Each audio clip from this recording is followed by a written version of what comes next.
Hey guys, welcome back to the channel. In this tech tutorial video, we're going to show you how you can make Bing your default search engine in the Brave browser in 2026. So let us dive into this, guys. So open up the Brave browser, and as you can see, I'm using Google right now in Brave browser here in my home tab, but also in the search bar at the top.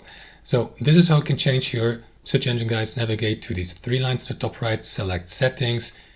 Inside your settings, navigate to the search engine tab to the left, and here click into manage search engines inside search.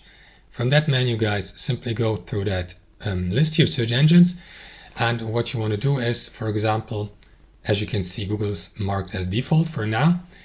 Click into that pencil button next to Bing, and you may edit it here, for example, give or assign a shortcut, and after that click into these three dots and select make it default.